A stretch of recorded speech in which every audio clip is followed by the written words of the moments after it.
Hi everyone, I'm Alex and I'm the hands behind Lovecraft Crochet, my plush user for the anxious, depressed, autistic, and neurodivergent. Small enough to travel in a purse, backpack, diaper bag, or even your pocket. You can check out my Facebook page or TikTok to see what patterns are available and stay tuned for the new ones coming out. I also make hats, scarves, blankets, and dice bags for the tabletop gamer or dice goblin in your life. Feel free to order through the page, TikTok DMs, or via email at love.craft.crochet@gmail.com. Now, on to the segment.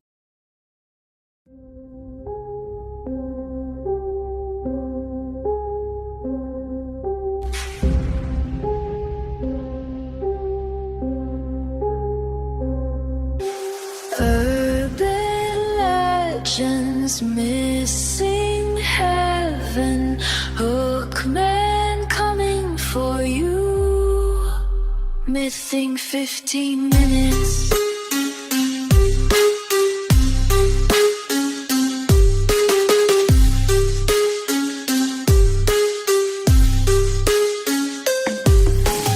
A.J. wrote it, Sammy reads it, Mothman's flying at you, missing 15 minutes.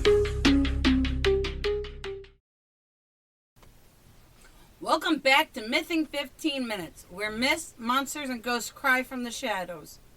I'm Sam Rossi, reading a script by A.J. Carey, who's sitting across from me to make snarky comments about how I pronounce things and can't read until my new prescription comes in. Donate to the Patreon so I can read better. And you're fat. I'm sorry. That's not fair. That's very mean. That is mean. We don't fat shame in this house. That's because we're all fat. Exactly. Tonight we are heading deep into Latin America folklore. So sorry if I had to say Spanish things later. This is one of the oldest and most terrifying stories ever whispered to children across generations. She has been called La Llorona, the Weeping Woman. Hey, I've actually heard of this one. Every version ends, "Now go to bed or she'll come for you." Yes, because that's how we're supposed to sleep. Of course, it's how we were all raised. Get terrified so you'll go to bed. And this is why I still have a freak out about, second floor windows and people staring into them, even if there's no way to stare into them.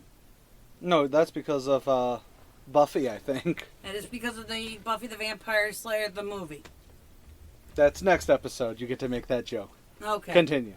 The legend begins hundreds of years ago. Some say during the Spanish colonization of the Americas, because it always has to be as early as it can be. A beautiful woman named Maria, poor but admired, captivated the heart of a wealthy Spanish nobleman. He courted her, married her, and they had 2 children. For a while it was picture-perfect life, until it wasn't. He grew distant, cold. Eventually he left her for a woman of his class, a Spanish lady from Europe. But the final blow came when Maria saw him riding through town, with her children in his carriage, completely ignoring her. Suddenly starting to sound like an episode of Killing 15 Minutes, bro. Oh, just wait. She kills the kids. Good thing this isn't K-15 where we don't kill kids. Exactly. In a mix of rage and heartbreak, Maria dragged her children to the river and drowned them. Realizing what she had just done, she began to sob and sank into the water, letting the river take her life too. Yet death would not take her. Because she had murdered her own children and herself, she was doomed to wander the earth in search of her children. This legend actually has a shocking amount of staying power. Witnesses across Latin America and parts of the southwestern U.S. have reported hearing the cries. Really? Yeah. As far into the southwest? Sam. The Louisiana Purchase was only like 1830-something. The Spanish-American War that got us, the West, was only in 1860, 53. You can also stop and think, during that time period, we also had a civil war. Well, yes, but did you know that Spanish people were in the Spanish territory among those times? Yes, I understand that. Sorry, I just... No, it is just one of those things where... It is one of those stories where it's similar to the Slit-Mouthed Woman, where it's one of those... It can't just be a modern thing. It has to be, for the Slit-Mouthed Woman, oh, she was actually, the wife of a daimyo, or something like that.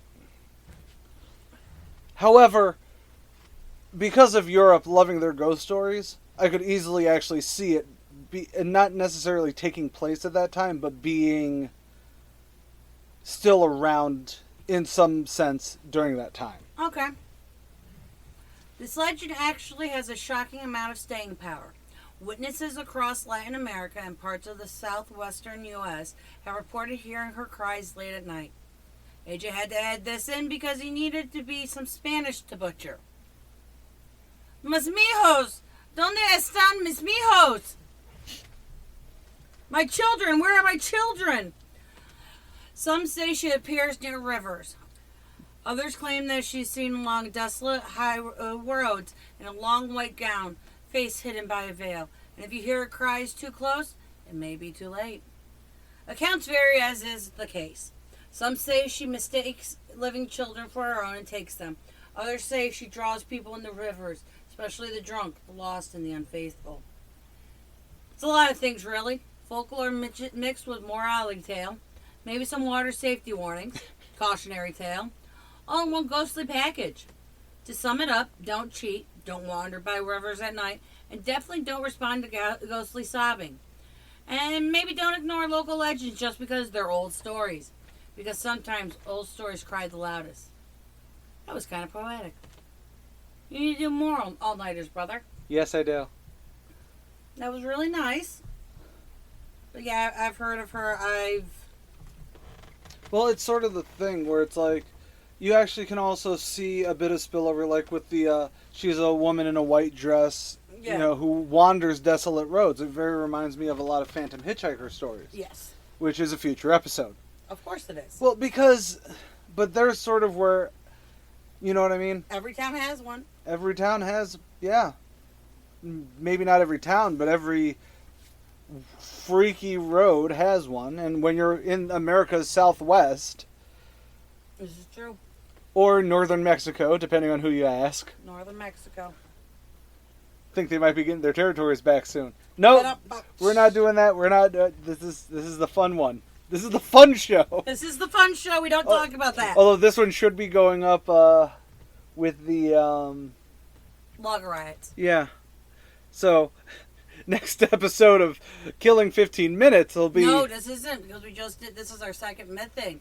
This one's going to go up against the paper money riots. Perfect. Oh, great. Awesome. So La Llorona is basically we're going to make sure children stay in bed. Don't go near the river. And definitely don't go anywhere near things you don't know what the fuck is making that noise. Yeah. And La Llorona is... This is going to sound weird, but she's part of the Trinity that I think of when I think of urban legend women. Okay. Slit-Mouthed Woman from Japan. Yep. Bloody Mary from fucking everywhere. Yep. Which, if I recall, did technically originate in Europe, and then it became the game and all that, here in the U.S. And then, of course, La Llorona. Yep. To me, they all, it's the trifecta. It's the three major... It really is. ...things. And only one of them...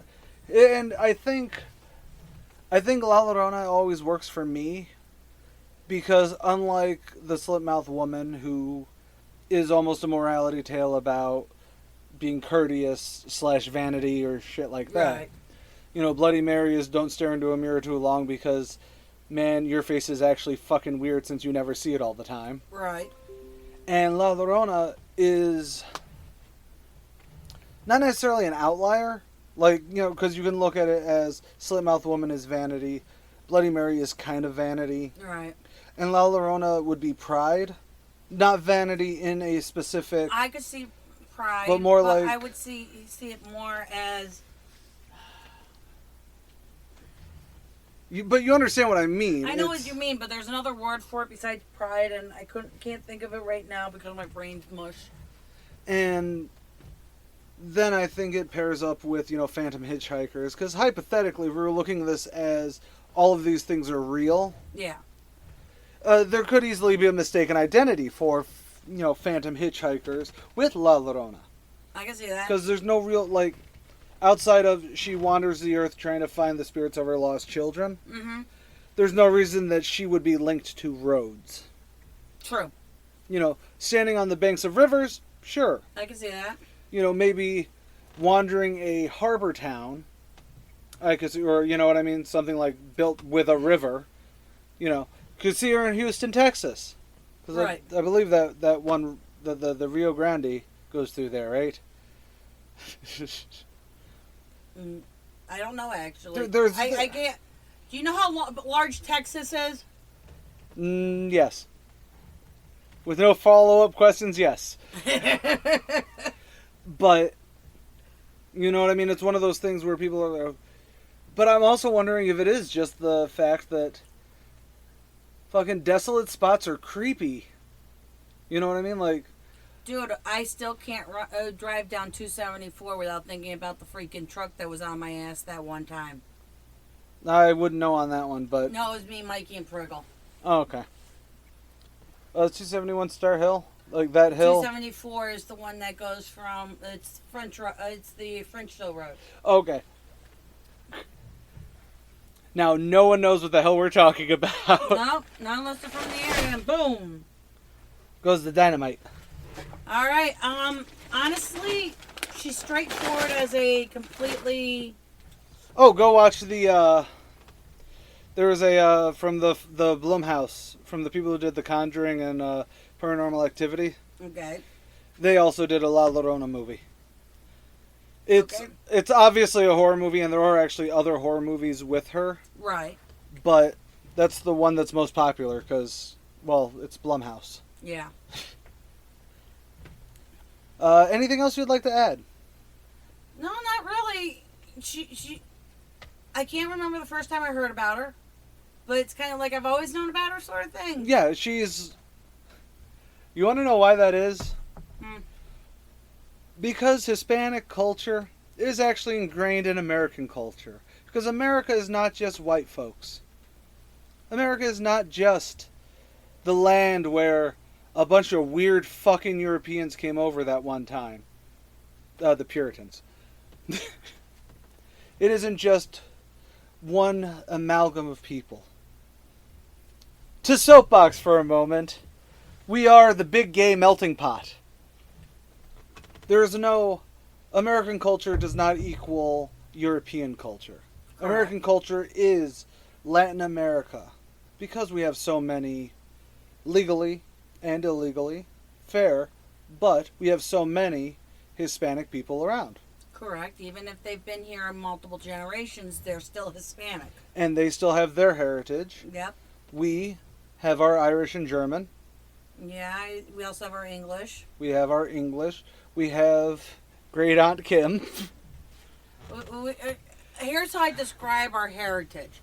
Go from the Iron Curtain over to England. From Italy up. So Portugal, Spain, all those aren't really, part of it. Yeah. We don't have Greek, We might. Who knows? No. Nope. No, that's from... We have not taken the Ancestry.com stuff yet, though. No, we have not. Mom did hers, and she was related to 5 people. A whole 5 people? Well... How many of them did she already know from her family tree stuff? But anyways, the point is it's very easy to already know, you know what I mean? To have, it's sort of like where even just passingly being alive in the U.S. over the last 50 years, you know what hola means. Soy Dora. True story. My kids know how to say vámonos el baño. Or rapido el baño. Or anything. They know where el baño is because of just general cultural diffusion. Well, the other thing is that they give us 2 choices to take as a 90% of... Yes, and I'm the idiot who chose French. I picked Spanish because it was supposed to be easier. I think I I failed failed it 3 times. I didn't fail French. I just didn't care. Alright, anyways. But yeah, La Llorona's pretty cool. I dig her. She's interesting in the fact that it does have... It does actually go back far enough that it could be colonialization. You're not allowed to speak anymore. Sorry. Colonization. Colonization, whatever. Same letters. With a couple extra syllables. Eh. Anyways. Alright, I'm Sam Rossi. And I'm A.J. Carey. Later, y'all.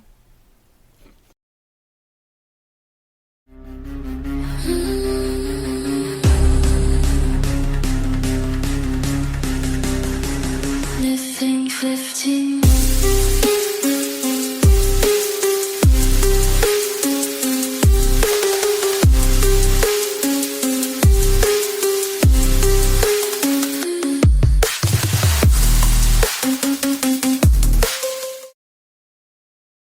Keep on carrying on. C-A-I-E. Right. Because Carry on production.